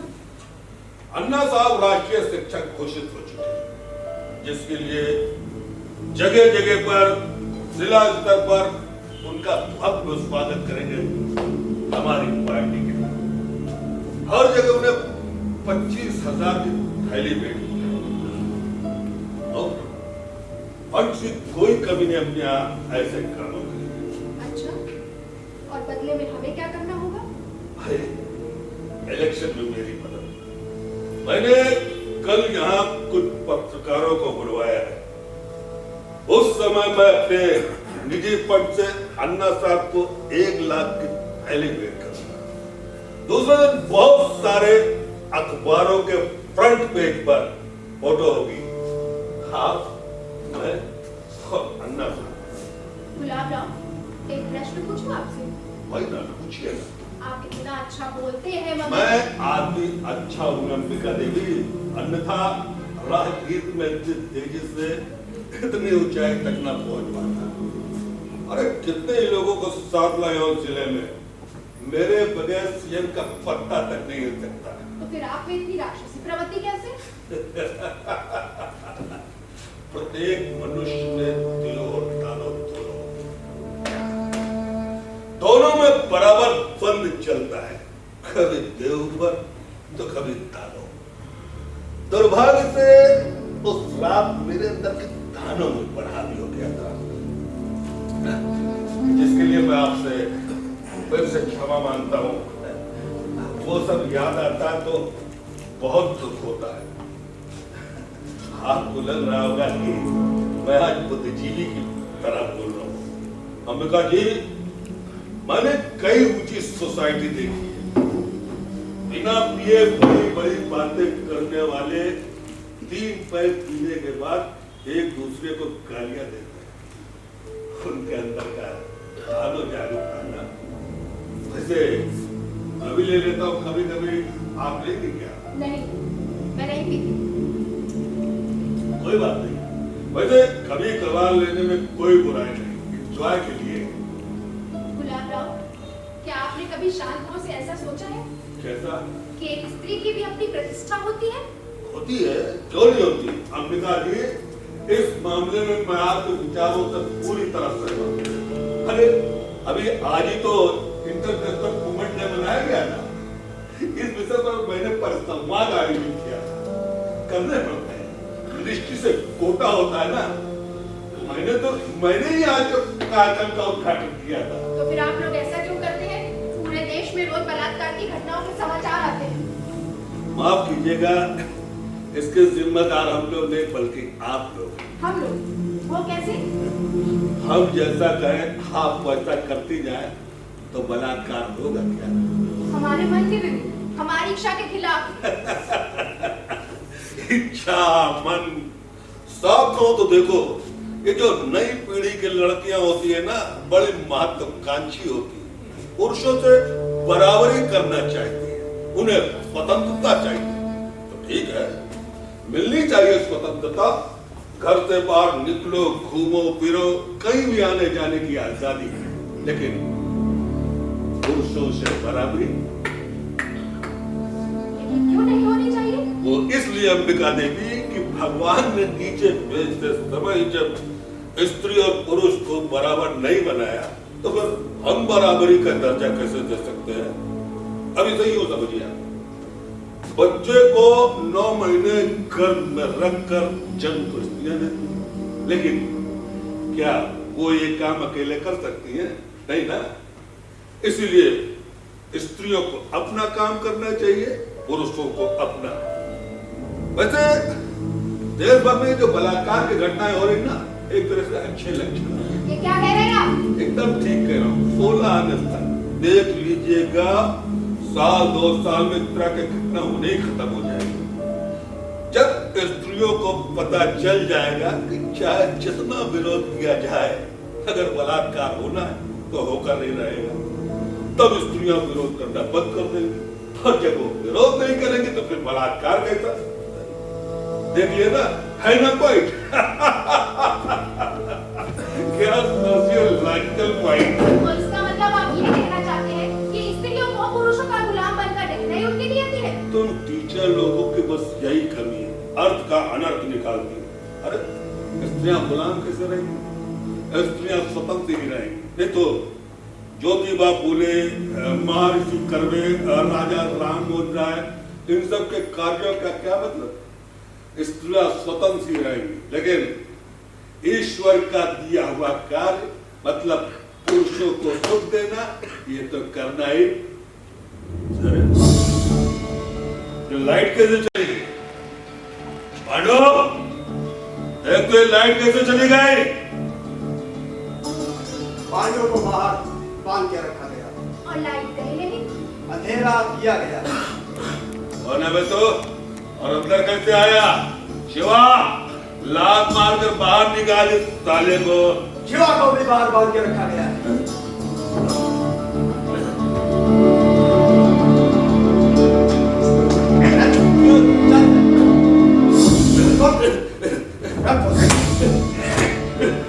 इरादा क्या है? नेक ही है। क्या चाहती? तो ये धोखाधड़ी है। अब देख, मैं फिर कह रहा हूँ, चुपचाप यहाँ से चला जा, कभी मुझे जानता नहीं है। जानता हूँ साहब, कौन है ये? लेकिन अगर मैंने कुछ किया तो आप अपने आप को भूल जाओगे। शीशे में चेहरा देखोगे तो खुद को पहचान नहीं पाओगे। गुलाब राव, इसे हल्के में मत लेना। ये अकेला नहीं है, इसके 4 साथी बाहर हैं। और ये आज के पांडव हैं। तुम्हारे जैसे लोग जब सत्ता और संपत्ति के नशे में अपनी सारी सीमाएं लांघ जाते हैं, तो ये उन्हें इंसाफ दिलाते हैं। अकोला के खंडेराव पाटिल के हाथ इन्होंने ही तोड़े थे और आंखें भी इन्होंने ही तोड़ी थी। और आज ये आप क्या कर रही हैं? हम बैठकर बातचीत करते हैं ना। भाई थोड़ा पानी मिलेगा? अभी से पानी? अभी तो कुछ हुआ भी नहीं। गुलाब राव, ये क्या?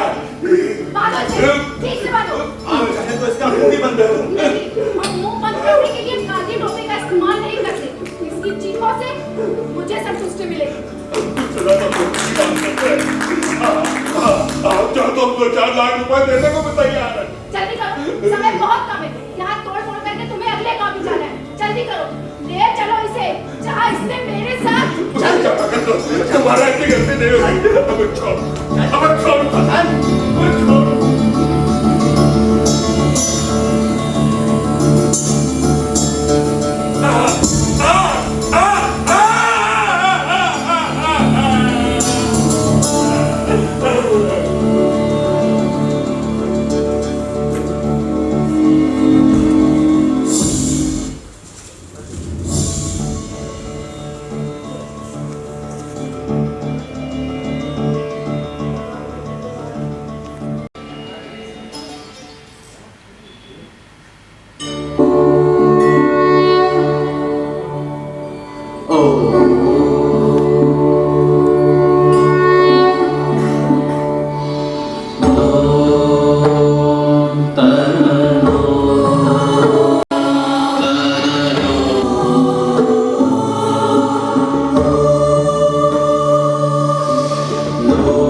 इंस्पेक्टर गांधी, मैं अंबिका श्रीराम आपके डाक बंगले से बोल रही हूँ। मैंने गुलाब राव यादव को क्या क्या किया तुमने? क्या मारा उसे? नहीं, उसका पुरुषत्व हमेशा हमेशा के लिए समाप्त कर दिया। मैं यही डाक बंगले पर आपका इंतजार कर रही हूँ, जल्दी आइएगा। काश तो उस रात भी आप आए होते तो।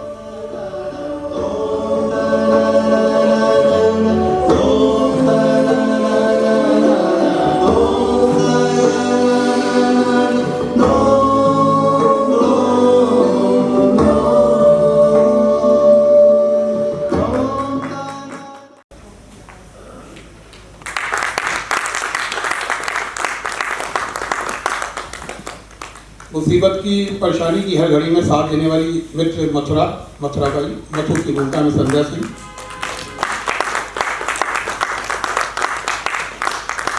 अंबिका के पिता अन्ना साहब सुरेश श्रीवास्तव,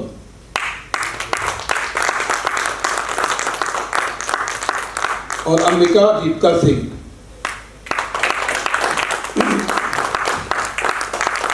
सिद्धार्थ ऐश्वर्य दीक्षित,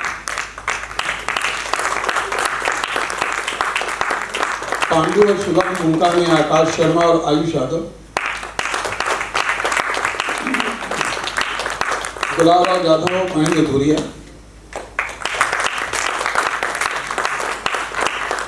इंस्पेक्टर गार्जियन सम्राट यादव, बंडा प्रभात सिंह। मंच पे हमारे साथ कुछ और सपोर्टिंग एंड्स थे जिन्होंने अलग अलग अपना योगदान दिया। संगीत पे विजय भास्कर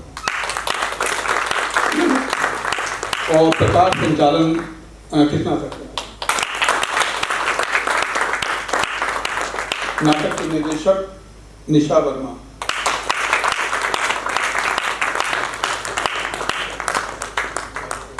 साये सचदेव बैक स्टेज में हमारे साथ थे, जिज्ञासा, और हमारी जो पहले की अभी तारा की जो भूमिका निभाती थी मिसेस जॉली घोष, वो भी मौजूद है।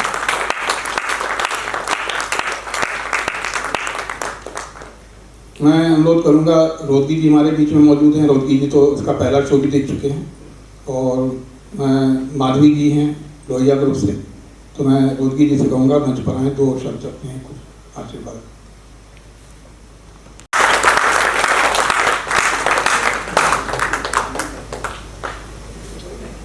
पावरफुल स्क्रिप्ट है, इसको मैं पहले भी कई बार देख चुका हूँ, और मैं समझता हूँ इसके बहुत से शो भी हुए होंगे पूरे, और 50वां था ये, तो 50वां शो है, क्योंकि ये मुझे मालूम था कि बहुत शो हुए, 50वां है। कलाकार बदले मगर एक्टिंग वही रही।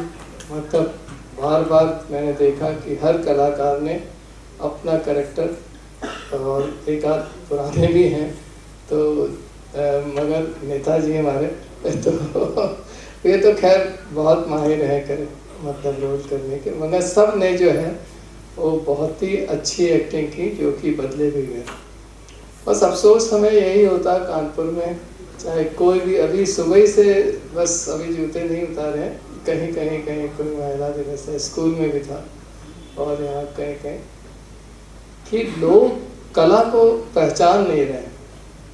मतलब इसको इतना शो देखने के बाद भी हम अगर फिर कहें कोई शो देखने को, तो फिर देखें, क्योंकि जो उसमें ये कलाकार होते हैं वो उनकी ये देखने में अच्छा लगता है कि पहले के कलाकार, या तो बहुत बड़े कलाकारों की बात नहीं, या पहले जो नाटक हो रहे थे उससे कहीं ज़्यादा इम्प्रूव कर गया नाटक। मतलब कलाकार जो हैं वो बहुत ही जल्दी पिकअप कर और बहुत अच्छी एक्टिंग कर रहे हैं, मगर क्या कहते हैं, दर्शक एक्टिंग नहीं कर रहे। दर्शक जो है वो आ नहीं रहे हैं, ये एक बड़ा अफसोस होता है। इतना बढ़िया प्ले किया है इन्होंने कि हम जितनी तारीफ करें कम है, मगर दर्शक की बात तो हम बार बार हमें अफसोस होता है, इसलिए हम कहते हैं कि, और ऐसे वैसे प्रोग्राम आप करिए नाच गाने के, फिजूल के नाच गाने के, तो लोग आ जाते हैं, तो उसमें लोग तो भीड़ मिलती है।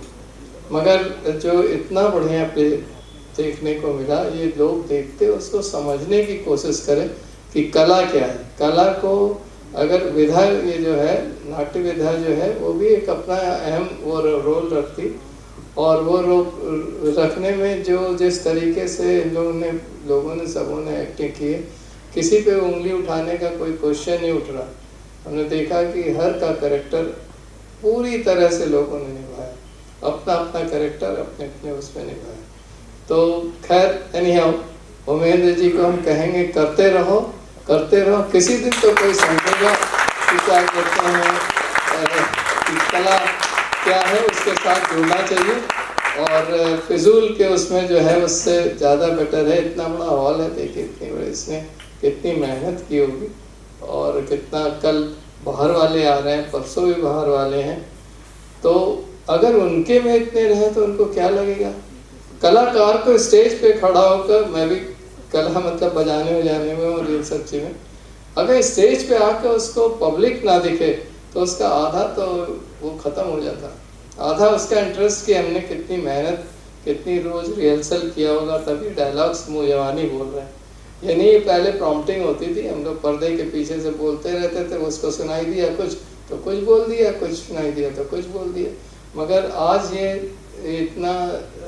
इतना वो रहना और बोलना, उसको बिल्कुल बिना रुके किसी भी तरह का बोलना, ये बहुत मेहनत के बाद हो सकता है, ऐसे नहीं हो सकता। आपसे कह दें थोड़ा सा बता दें, एक पेज बता दें सिर्फ कि आप पढ़िए और पढ़कर क्या कहते हैं उसको ये आधे घंटे बाद ज़रा बता दीजिए, आप बता नहीं सकते। और ये लोग जो है वो कितनी बार पढ़ा होगा, कितनी बार स्क्रिप्ट को देखा होगा, इससे वो देखी होगी 55 पेज की स्क्रिप्ट। और सिचुएशन भी बहुत इम्पोर्टेंट है कि किस सिचुएशन से डायलॉग शुरू होना, किस सिचुएशन पे ख़त्म होना। तो ये सब चीज़ कानपुर समझे तो हमें बहुत अच्छा लगेगा। और इन शब्दों के साथ क्या कहूँ, बहुत बहुत अच्छा।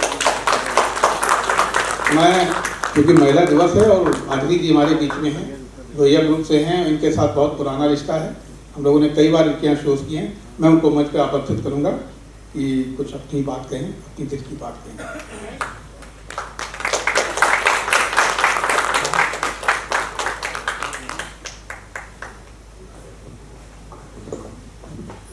मैं तो एक्चुअल में जैसे बोलते हैं ना स्पीच लेस हो जाते हैं।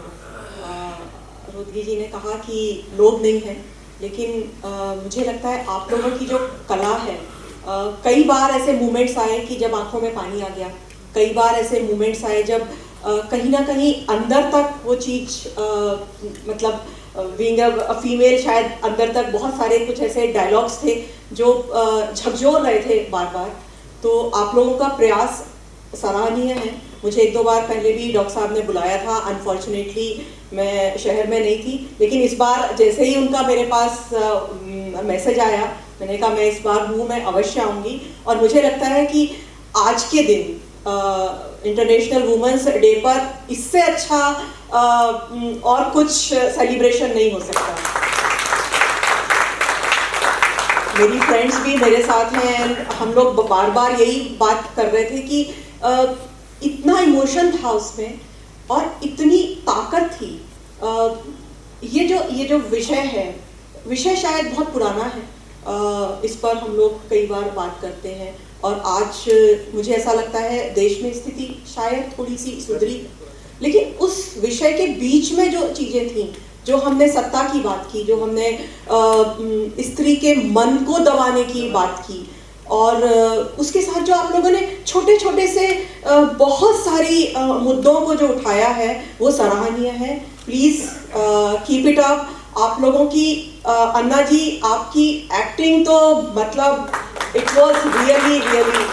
और देखिए एक और चीज़ होती है, जो पर्दे पर या स्टेज पर जो लोग बुरा किरदार निभाते हैं उनके साथ हमारे इमोशंस नहीं होते, लेकिन आपने जिस तरीके से heads off to you sir, मतलब वो ऐसा लग रहा था कि ये एक जो वाली फीलिंग आ रही थी मन में, वो आपके लिए heads off. And heads off to all of you. बिटिया आपने बहुत अच्छा एक्ट किया, आप सब लोगों ने बहुत अच्छे से किया, and thank you very much, thank you very much.